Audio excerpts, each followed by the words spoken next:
रंजालि बैसागुनि अननाय आरो सिबिनायखौ बयनिबो सिगाङाव जासिग्रोहरनाय थाबाय। खन्थाइ बिबार हान्जानि अनलाइन खन्थाइ बादायलायनायाव आंबो बाहागो लाहरनाय जाबाय। मुं नबिन नार्जारि, गामि बुथियाफारा, लासो गुरुबासा। खन्थाइनि मुं नों दिनैसो सौफैबाय सना। फैदो होमब्ला खोनासं खन्थाइ आवरायलांदों।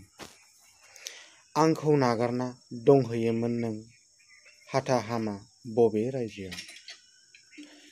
गोसो आंनि बायग्लिना दंमोन बै समनिफ्रायनो बायदि जेंनाजों।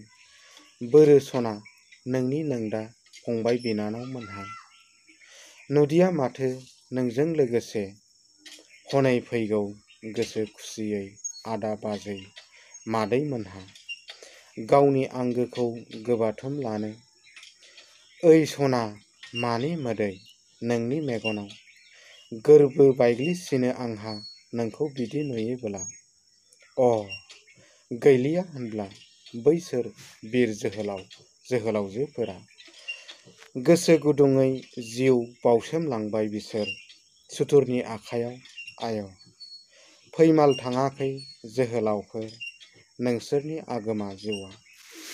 रंजादों हनै नोंसोरनि लोगो बिर जोहोलावफोरा। नोंसोरनि मुङा मुंख्लं खाम्फा गायना।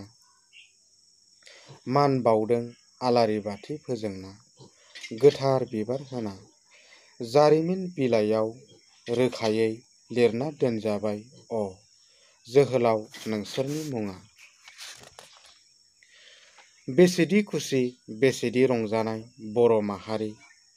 दुंलोबखांदों बयनिबो गोसो सोलेर। गुरलुब मोनखांदों गोसोआ दिनै। नोंनि महर मोखां नुफिनना। नों दिनैसो सौफैबाय सना। गोजोन्थों एसेनोसै।